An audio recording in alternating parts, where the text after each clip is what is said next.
usually there's a decision where you focus on your strengths or you work on your weaknesses. It's very difficult to do both in like an efficient way. The best way I liken it to is like I could focus on my strengths, and on my weaknesses I could just keep taking the same exam again and again and again until I got the grade that I wanted, because I could just try again, fail, try, fail, try, fail, try, fail. Okay. So when you're like, this is your company, right? So are you applying for the position of CMO, or are you just saying, Steve, I want to be CMO? Like, what does that look like? Yeah, so it depends. So some of them, so CMO, I was definitely the right person for the role. I went into product out of necessity. I wasn't like, I mean, in terms of immediately available, basically we found someone, we did the whole interview process. We found someone who was brilliant, but they had like a really long period of time before they could join the business. So it was like a 12-month period basically where no one does the role or I do the role. So it was more out of necessity. Marketing and brand, it was my bag. Product, and then my limited time in tech, it was more out of necessity, if I'm honest. Okay. And then so this transition for you now being CEO, what's the story there? What's that been like so far? Been amazing. So 2 years ago, Steve mentioned to me that he thought Gymshark needed a different type of CEO to take it to that next level. Okay. At the time, I didn't think he was right. Now I do. So he's got great foresight there. So I then spent 2 years working as best I could to get into a position where I was the right CEO. Because again, Steve would basically say like, you need to be, he genuinely thought I was the right person and competent enough to do the role, but I needed to really prove it.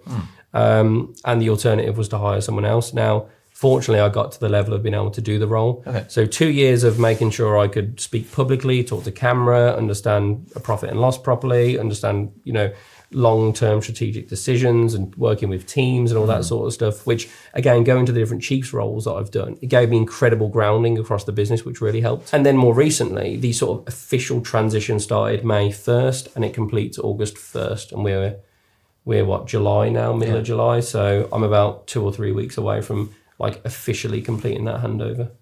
So 2 years worth of kind of like training to be the CEO.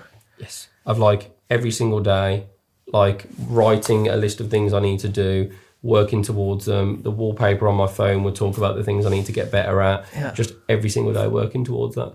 Wow. And I guess like, but weirdly not being able to tell anyone, which was like really weird. So we're not really wanting to tell anyone either. Yeah. Like why didn't you want to tell anyone? So listen, I'm more than happy to talk about my ambitions usually, but the CEO one, I didn't want people to go, oh, Ben's just going to get it because he wants it sort of thing. It was literally a case of this is Steve's decision. It is solely Steve's decision. So I didn't want that to be, out there as it were. I wanted to almost like work on my craft in silence and then almost people then almost be going, Ben, you should be doing that role rather than me telling them. Okay. Yeah, that makes a lot of sense. I guess you must care about the brand a lot to not put yourself in that position just by default and knowing that you've got all these weaknesses that you want to work on. Yes. Clearly it's like my baby, isn't it? I love it more than anything, Yeah, because that was the thing that I was most intrigued by when I first started stalking you a few years ago. So like, I would have just assumed you were the CEO.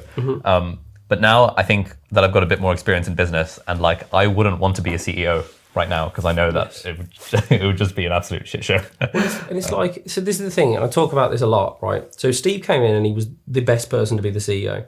So anyone that has an interest in self-development would jump at this chance because usually there's a decision where you focus on your strengths or you work on your weaknesses. And it's very difficult to do both in like an efficient way. Because Steve was so good at all my weaknesses and running the business, I could focus on my strengths and then have a go at my weaknesses when I want, knowing that Steve would basically fix anything that I wasn't good enough at. So I could, Steve would do a lot of all of the profit and loss sort of work, but then I could just mess around and ask questions and learn as I go. So the best way I liken it to is like, I could focus on my strengths and on my weaknesses, I could just keep taking the same exam again and again and again until I got the grade that I wanted, because I could just try again, fail, try, fail, try, fail, try, fail. Yeah, because I think like right now, one of the things I'm struggling with in the business is this thing of, do we hire people with experience? Because right now, our team is very young. Yes. And I've kind of brought them on for, in that apart from Christian, our editor, no one on the team is like, I think, better than me at doing the thing, because it's like I was doing the thing initially and then I delegated to them. And that was sort of out of necessity at the start when we didn't have much money and didn't have much revenue coming in. And so you have to kind of get people on the cheap, as it were, like at entry level positions. Yeah. But now that we're a bit more profitable, it's a thing of what my business coach says is you really want to hire, for example, a managing director or like a marketing director or a director of operations who has 5-10 years experience, because you won't know what that is like, but when you have the right person there, it will just be like such a breath of fresh air. Yeah, I'm a firm believer you want the opposite true. You want everyone in their respective area to be better than you are, and you just amalgamate those people and, you know, look at longer term strategies and visions and, you know, build a cohesive team. Okay. But like if you're the best editor in the business, then the business is only as scalable as you are. Yeah. If you're the best, do you know what I mean? You need to be able to really think about that. And then when it comes to, like, let's say we were to bring someone in with experience and they would sort of come in at a level above other people who've been in the business for the last 2 years. How do you deal with that? Like, was that like weird Very for you? difficult. Yeah. Very difficult, because what tends to happen as well is like people will come in and they'll be there from the start, and that's an incredible thing to do. And some of them will be able to grow with the business and some of them won't. And it's not, it's not negative or positive on them. It's just the way it is. And like reading between the lines, it sounds like your business it's elevating itself up a level. And anyone that's into football will know that teams that get promoted from the Championship to the Premiership generally try and hold on to the spine of the team and the core of the team. But ultimately, there's a lot of changes that have to happen for that team to then succeed in the Premier League. It's very rare a Championship team gets promoted to the Premiership and succeeds by maintaining the same team. So it sounds like you're almost the Championship team getting promoted to the Premier League, and you need to. And by the way, it's not experience doesn't necessarily mean competency. Yeah. So I'd try and separate those two things. Okay. And sometimes experience in certain areas can actually be a negative, because then if someone's done something in a particular way for a prolonged period of time, it can be often very difficult and time consuming to try and move them out of their set ways. So I would be cautious about that. But ultimately, you need to understand, like, I don't know, pick 5 key facets of the business, and then you need individuals that are better than you in every single one of those facets. And by the way, it takes a long time, and it's very difficult. It's heartbreaking. It's gut-wrenching. It's filled with horrible conversations you will never want to have. Yeah. But if you manage to do it, you as an individual will be incredibly competent and brilliant at so many different things, and the business and the team will be great in the sum of its parts. Nice. Okay, yeah, that's a dream.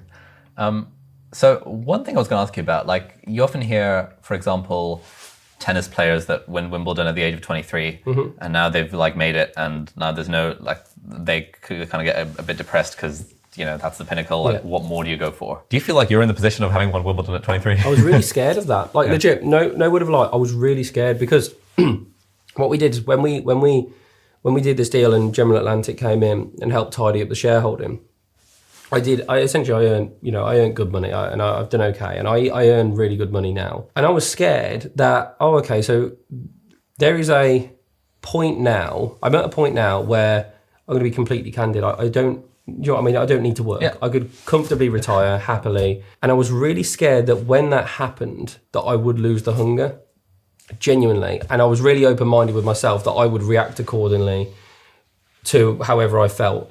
But I am absolutely buzzing that I'm more hungry now than I've ever been, to the point where I have to really carefully control the amount of work that I take on, because I'm still prone to, I will just take on the work. And like, genuinely, I was worried about that. Why do you think it is that you're more hungry than you were? No idea. Okay. I think, no. So first and foremost, I do think it might not be, but it could be something to do with it being innate. Grandparents run their own business. My parents are so ridiculously hardworking. Like, they will, like, I speak to my grandparents about it. They work and they work and they work.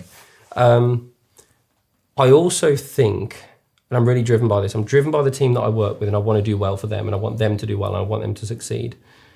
I also think we've got a once in a lifetime opportunity. So I don't think, certainly in our generation, there's never been a brand that has had the opportunity to go from being, you know, a local brand or a national brand to a truly global brand. And one of the greatest brands in the world. And I think we've got that opportunity. And I'd feel I would kick myself in 30, 40 years, 50 years time if we didn't do everything within our power to become one of the greatest brands on the planet. Okay.